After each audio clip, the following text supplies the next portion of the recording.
ನಮಸ್ಕಾರ ಎಲ್ಲರಿಗೂ welcome back. ನಾನು ನಿಮ್ಮ ಮಂಜು, ನೀವು ನೋಡುತ್ತಿದ್ದೀರಿ ಮಂಜು ಸ್ಟೋರೀಸ್. ಸ್ನೇಹಿತರೆ, ಇನ್ನು ಈ ವಿಡಿಯೋ ಸ್ಟಾರ್ಟ್ ಮಾಡೋಕ್ಕಿಂತ ಮುಂಚೆ ನೀವು ಇನ್ನೂ ನಮ್ಮ ಚಾನಲ್ ಅನ್ನು ಸಬ್ಸ್ಕ್ರೈಬ್ ಮಾಡಿಲ್ಲ ಅಂದ್ರೆ ಈ ಕೂಡಲೇ ಸಬ್ಸ್ಕ್ರೈಬ್ ಮಾಡಿ. ಇನ್ನು ವಿಡಿಯೋ ಸ್ಟಾರ್ಟ್ ಮಾಡೋಣ ಬನ್ನಿ.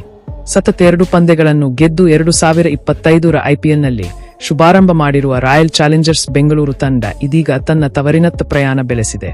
ಆಡಿರುವ ಮೊದಲೆರಡು ಪಂದ್ಯಗಳನ್ನು ತವರಿನಿಂದ ಹೊರಗೆ ಆಡಿದ್ದ RCB ಮೊದಲ ಪಂದ್ಯವನ್ನು KKR ವಿರುದ್ಧ ಅದರ ತವರು ನೆಲವಾದ ಕೋಲ್ಕತ್ತಾದಲ್ಲಿ ಆಡಿತ್ತು. ಆ ಬಳಿಕ ತನ್ನ ಎರಡನೇ ಪಂದ್ಯವನ್ನು CSK ವಿರುದ್ಧ ಅದರ ತವರು ನೆಲವಾದ ಚೆನ್ನೈನಲ್ಲಿ ಆಡಿತ್ತು.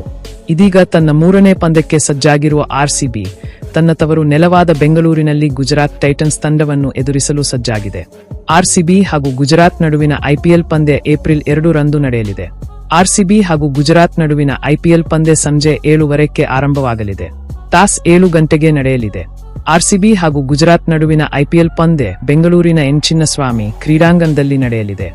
RCB ಹಾಗೂ ಗುಜರಾತ್ ನಡುವಿನ IPL ಪಂದ್ಯವನ್ನು ಟಿವಿಯಲ್ಲಿ ಸ್ಟಾರ್ ಸ್ಪೋರ್ಟ್ಸ್ ಚಾನೆಲ್ನಲ್ಲಿ ವೀಕ್ಷಿಸಬಹುದಾಗಿದೆ. ಹಾಗೆಯೇ ಜಿಯೋ ಹಾಟ್ಸ್ಟಾರ್ನಲ್ಲಿ ಲೈವ್ ಸ್ಟ್ರೀಮಿಂಗ್ ವೀಕ್ಷಿಸಬಹುದು. ಇನ್ನು ಈ ವಿಡಿಯೋದಲ್ಲಿ ನಾನು ನಿಮಗೆ ಅರ್ಥಪೂರ್ಣವಾಗಿ ತಿಳಿಸಿದ್ದೇನೆ ಅಂತ ನಾನು ನಂಬುತ್ತೇನೆ. ಇನ್ನು ಈ ವಿಡಿಯೋ ನಿಮಗೆ ಇಷ್ಟವಾಗಿದ್ದರೆ ಲೈಕ್ ಮಾಡಿ, ಶೇರ್ ಮಾಡಿ, ಸಬ್ಸ್ಕ್ರೈಬ್ ಮಾಡಿ. ನಮಸ್ಕಾರ ಸ್ನೇಹಿತರೆ.